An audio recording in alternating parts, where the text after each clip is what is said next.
everybody. So we've had a fantastic couple of days at the Next Frontier Conference and Expo, and I am so incredibly excited to introduce a dear friend of mine who also just happens to be quite a big deal in the music world. His name is Pauli Lovejoy, aka Pauli the PSM. And Polly, most people probably recognize you as a drummer, a composer, and even a musical director. I mean, you are currently touring the world with little old Harry Styles, no big deal. But you also have a huge passion for science, which is something probably not a whole lot of people know about. So, if you will, can you please tell us a little bit more where that passion for science comes from? First of all, thank you for such a warm welcome, and it's an honor to be here. Um, and yes, as you said, I am primarily and first and foremost a musician, and my passion or fashion for science, as you put it, comes from this synchronicity between music and science that often doesn't get spoken about. I think the science of music is fascinating, and there's so many through lines between science and music, and that always blows my mind. Even the fact that sound is a form of frequency, and frequency is measured in hertz, and like the fact that there's physics in the sound that we see and the fact that we can see sound is the other thing. It's like hertz can be visual, they can be visual frequencies as well. I think that's all the through lines that never get spoken about and never really get taught in school. So leaving school and then rediscovering science for myself through the lens of music made it so much more interesting and exciting for me. That's amazing. And that actually relates to me a lot because I didn't really get into science until after I graduated high school. So it felt like a late start for me, but in reality it's never too late because as and you were mentioning physics and my favorite self-created slogan is everything is physics, whether it's songs or what you're standing on, what you're thinking about, everything comes down to some sort of atomic and subatomic level, which is really cool and unifying. And so speaking about that, we've actually seen STEAM gain a lot of popularity over the past few years as people start to realize how important the arts can be to STEM. So how do you see science, art, and music intersecting, and how do you think that they relate and complement one another? First of all, the fact that you said that everything is physics is so true. Um, like even just Ohm's theory, like if you can like understand how what's the equation for Ohm's theory? Is it I equals C? No, V equals IR. Is that right? Oh, probably. Sure. Voltage equals current. Yeah. Anyway, I need to go back to school clearly. But but the magic is like physics is the same thing that you can find in an amplifier on a stage, like a guitar amp, but it's also the same thing that will take you into space. Like if you can understand the basics of current, the basics of impedance, like those things are so unified across the board. And yeah, I need to learn Ohm's theory and then maybe I'll be able to get to space and fix my amp. But yeah, that's the magic of STEAM for me. It's like the fact that art is everywhere and physics is everywhere. But can you see the art in the physics? Can you see the art and the design in these very technical things that we see every day? So the fact that there's like a mechanical engineering element to everything that we use, and it didn't start off as a scientific project, it started off as a drawing. So even the fact that I'm talking to you on this laptop, it's like that started off as someone's idea that they drew out on a piece of paper, and then they worked collaboratively with science geniuses that put their ideas together and cross-pollinated and connected dots that shouldn't have been connected to create this vision that allows us to communicate so freely. I think that's the magic of why arts and sciences should not be ever mutually separate. They should be always connected and spoken about in the same breath. So STEAM for me is the most important way of approaching the sciences. You have to have the arts. One doesn't work without the other. Absolutely. Thank you. And that was so eloquently, beautifully said. And you mentioned, the laptop, things like cell phones, those were just kind of like ideas, designs at first. And specifically, I know for a fact the cell phone originated from Star Trek. It started off as this fictional prop. And then there's so many things. There's a lot of scientists who actually attribute more artistic things with, how they came to create these amazing technological innovations. Again, a lot of it leading back to Star Trek. And actually, speaking of space, in many ways, your latest record walks that line between art and science in an amazing way as well. So, what inspired you to create the Power of the Subconscious Mind space? The power of your subconscious mind space came from this notion that the astronomers and astrologers hate when you get them mixed up. Like if you Mm. ever talk to an astrologer and you call them an astronomer, they're like, no, I don't do that, and vice versa. And I was like, wait, but you actually do the same thing. It's just the interpretation. It's just how you see it. You're both looking at the same cosmos and interpreting it in just different ways. One from one artistic and spiritual view, and the other from a more scientific view. So I thought, what more interesting than putting astronauts on music that was all to do with the cosmos, but from a zodiac sign perspective. So I looked at the zodiac signs, the pre-Babylonian zodiac signs, of which there were 13, not 12. And I linked with a couple of friends who are astronauts. So I've got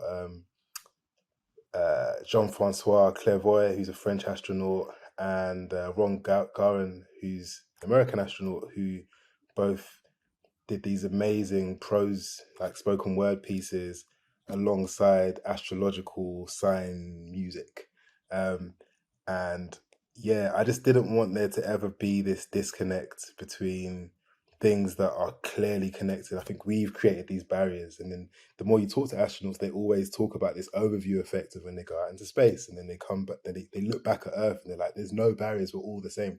So, what better of a way to bring these very disparate ideas together than through the power of music and the power of your subconscious mind, which we all have. And then kind of being conscious of that takes into the super conscious, which is something that we can actually act on. So, yeah, that's how the music came about. And that was kind of my intention behind the project.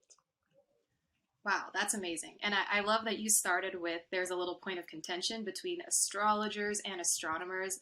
I come from an astronomy slash astrophysics background, and I know as soon as you said the word astrologers, I couldn't help but just like kind of roll my eyes, and I was like, wait, hold on, that's against that's going against every point we're making right now. But I'm so glad that you brought up that there's no true science outreach without art. And like you said, people who have had the fortune of seeing our planet from space, they've even said like you need art to illustrate how awe-inspiring it is. You need art to be able to properly like, yeah, exactly, like kind of explain like how just life-changing, mind-changing it is. So I'm glad you reached on that. And I'm glad that you said that because now it's like it really is kind of giving me like a reminder to kind of step back and realize that we're all here for the same thing. We all love the same cosmos.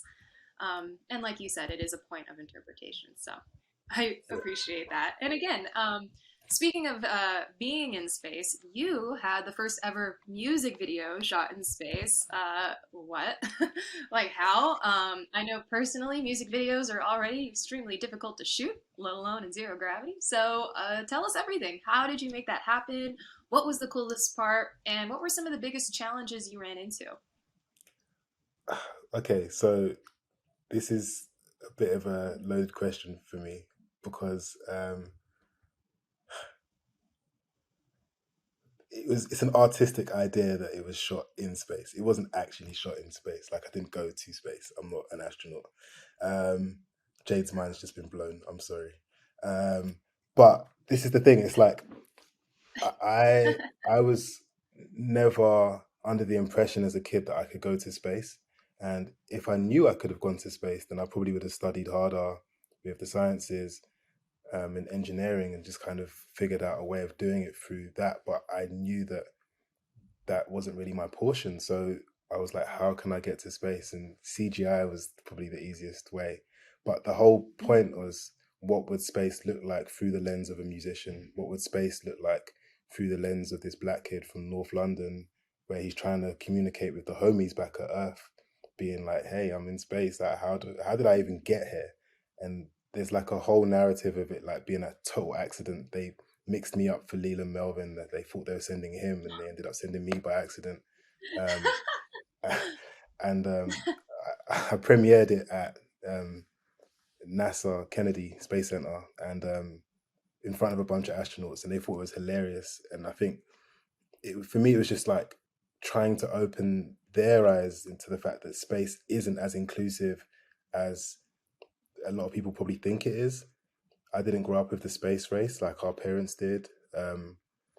And I'm just like, how do we make it as accessible and as exciting as it can possibly be? And I think the idea of me going to space was part of that. So yeah, that's how I became the first ever person to shoot a music video in space in zero gravity. Power of technology, where does real life begin and not real life ends? Anyways, I love that you brought up Leland Melvin. Actually, Leland is an amazing friend of Base 11. He was actually our national spokesperson for the Space Challenge that recently concluded. But Leland is a fantastic person, and I love that you two are connected, because that's like two disparate parts of my life have somehow intersected in this beautiful way, and it's great. So, speaking of NASA, you have the People's Space Program. You're working with the U.S. Space Administration. Like you said, you premiered your video at Kennedy. Where did all of this love of space come from? I mean, like you mentioned, our parents got to grow up in such an exciting time with the space race, putting the first person on the moon.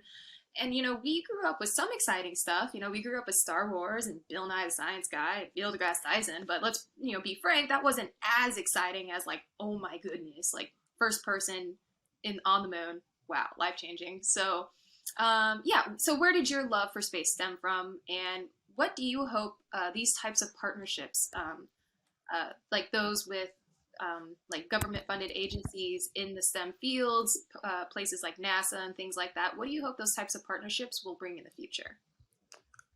Great question. My interest initially came from the fact that I just didn't know enough. I was fortunate to be like touring quite consistently from probably age like 21. I tour the world, but like quite extensively in America. On one of these tours, we were in Houston, and we got this like one of a kind of incredible day where they took us on a field trip to NASA, and they were like, "Hey, this is these are all the space crafts, and these are like astronaut suits," and it's like, "Wow, this is really cool."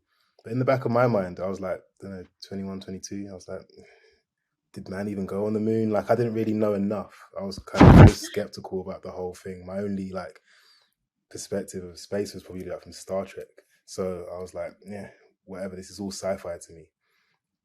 And then the wildest thing happened. We went into this like mission control room that looked like something out of a movie, and they said, "Oh, yeah, do you want to speak to some people in space?" I was like, "Speak to some people in space? What does that even mean?" I'm just like, this whole experience makes no sense. And then lo and behold, this guy on mission control, he puts on his headset and he goes, types in some password, hits enter, and then like the massive curtain just opens up, and then there's like these guys just floating around in space in the space station. And then it's like, "Hey, we're calling in from the International Space Station. We've just been around Earth 3 times today. Oh, there we go again." I was like, "Wait, what?" And they were like, "Yeah, say hello to guys on Earth and say hello to the guys in space." And I was like, "Wait, there's actually people in space right now." And that blew my mind, because I didn't realize that there was this International Space Station. I didn't realize that there were people in space. And I went to university. Like, I think I'm semi clever. I don't know Ohm's theory, but I think I'm like, I know stuff. I've traveled, Yeah. but I didn't know that that was actually a possibility. That was a reality. So I basically took that information from that day, which blew my mind, because I was like, first of all, I can't even like Skype my parents, because it was Skype back then, without there being some kind of glitch. But you can just like call up to space, and it's just like the clearest, like there was no graininess, there was no pixelation. I was like, this is the wildest thing ever. So anyways, I took all this mad information back to the UK, and I started asking kids in my area. I started doing like music programs in schools, and I started just like branching out more into like just asking questions about what they were doing outside of music. And one question I always asked was like, do you know that there's people in space right now? And all the kids every single time would say no, I had no idea. They'll look at me like I was an alien, like there's people in space. No, there's not. And I downloaded this app and it shows you when there's people in space or when the ISS is going overhead. So I was like, no, if you look up now, we might even see, it looks like a satellite, but yeah, you might actually see the arc of the ISS. And people were like, minds, every time I go to a school, minds were just blown. And I was like, wait, it's not just me.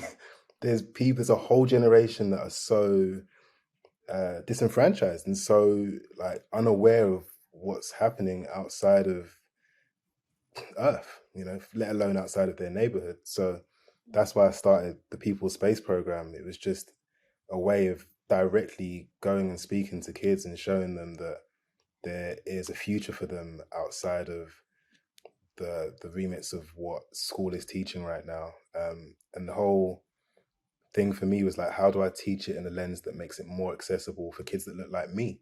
And that was through Afrofuturism. We spoke a little bit about like sci-fi, but in a lot of these sci-fi shows growing up, like Jetsons, there's no black people in the Jetsons. Like that's mad to me. So I was like, how do we show black and brown kids that there's like people that look like them in the future?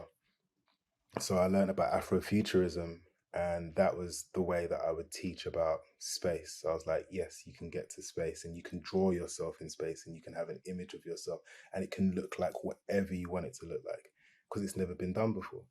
And I think that's the magic of like inspiring kids who have imaginations. You know, they can draw their future, they can draw things into existence. And that's kind of what keeps me going, just the fact that there's now a whole generation that are super excited about their futures. Absolutely. And you touched on an incredibly important phenomenon, which is connecting, the theory, what you learn in textbooks, with what you can actually experience viscerally in real life. And the way you described these kids' reactions when you told them, like, yo, there's like people straight up living in space as we speak and we can call them, is the same reaction I used to get a lot from working with kids, showing them a telescope for the first time. Everybody learns about Jupiter or Saturn and you see the pretty pictures, but again, it's a little abstract because you don't see it just like, I mean, you can technically see it with your naked eye, but it looks like a point of light. And so when you show them those planets through a telescope, all of a sudden they can see Jupiter's stripes, you can see Saturn's rings, you can even see the moons of Jupiter. And there's something that just clicks not only in kids' heads, but just like you and I, like grown-ups' heads, like, oh my God, we really are like just on a spinning rock revolving around this like average star. And it, like you said, it clicks for them like, wow, there's more possibility than I could ever imagine.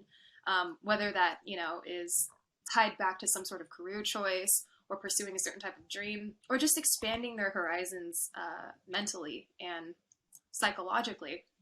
And you also mentioned something incredibly important. And the reason why we're actually all here is that, growing up, there was not a lot of representation of people of color in a lot of media pertaining to space or STEM in general. And I mean, not to keep referencing Star Trek definitely helped to push that envelope a little bit. So good for them. But we're actually here today with students and early career adults, and they're each pursuing their own unique paths to their own definitions of success. Obviously, you've had a lot of success across a number of industries and disciplines, but what do you wish you had known when you were just getting started? And can you think of a time when you weren't really sure what to do next, or when you weren't sure if your ideas would work? Like, how did you deal with that? What did you do to press forward? Um, Great question again. I think for me, I just accept the fact that the journey is the destination. Um, I never look too far ahead and try to get to this ultimate place because I don't think that really exists. I think it's about being present. Um, there's been several times when I haven't known exactly how I'm going to get to where I'm going, but as long as I keep on going, I know I'm going to get somewhere. and that's all part of just trusting the process. I think it's important to have good mentors. Like, I'm super grateful for people like Leland. Um, and yeah, I think in times when I'm not sure of what direction to go in, I think separation is important. Separate yourself from um, external influences and try and find your internal space. I think there's so much that you can discover just from separating yourself and meditating. I think there's a real power in mindfulness and self-care.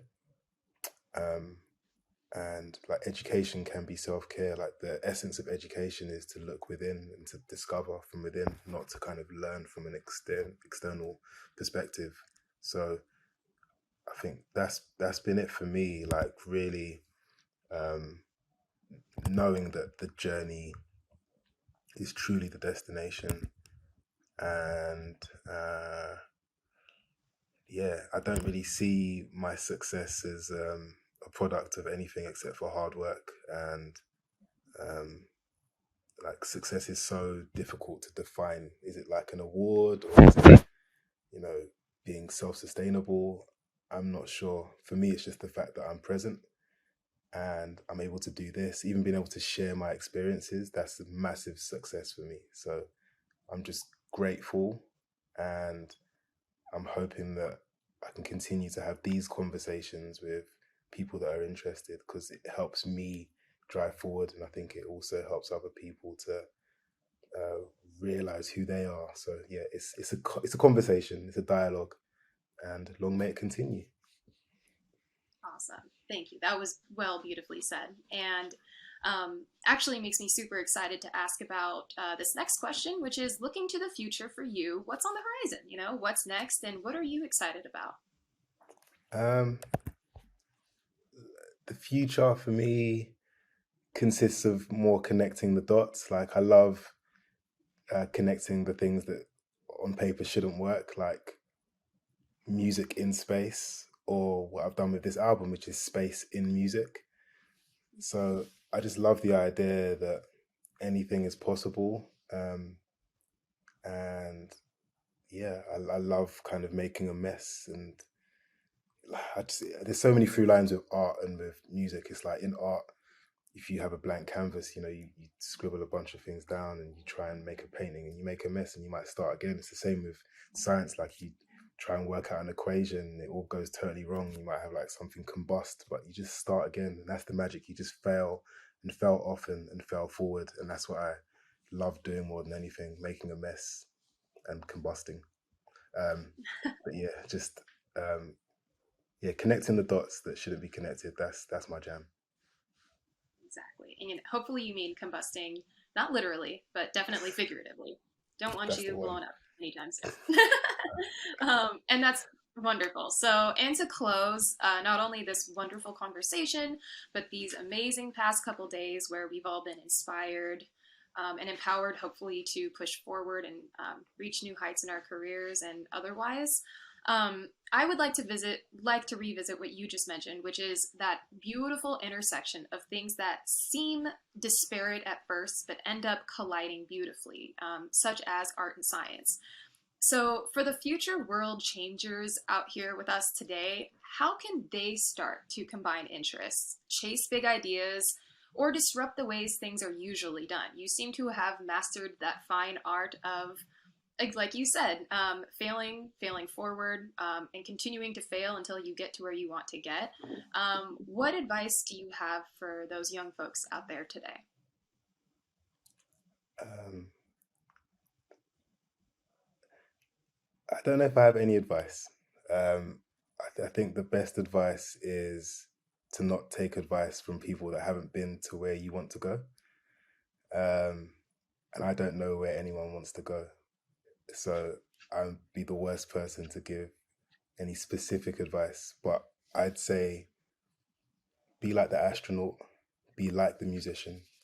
Um, the musician leaves Earth metaphysically to find like a deeper meaning for Earth, and the astronaut leaves Earth physically to do exactly the same thing, to find a deeper meaning for Earth. So in whatever you're doing, find a deeper meaning, and don't just do it for yourself, but do it for Earth, do it for humanity. And I think that's what will keep us going for the long term. Beautifully said. And thank you so much, Pauli, for joining us today. I had a splendid time speaking with you. And I'm sure the many folks who are watching us out there today, I'm sure they had a great time. I know you're incredibly busy. So, again, it means a lot to us that you did. That you were able to set aside some time for us. So again, everybody, this is Pauli Lovejoy, aka Pauli the PSM. We will have his various socials listed somewhere above or next to me. I don't know how the ultimate technology thing looks like in this recording, but nonetheless, you will be able to find him. And thanks again, Pauli, for inspiring us today. Thank you so much for having me. It's been an honor, and see you soon.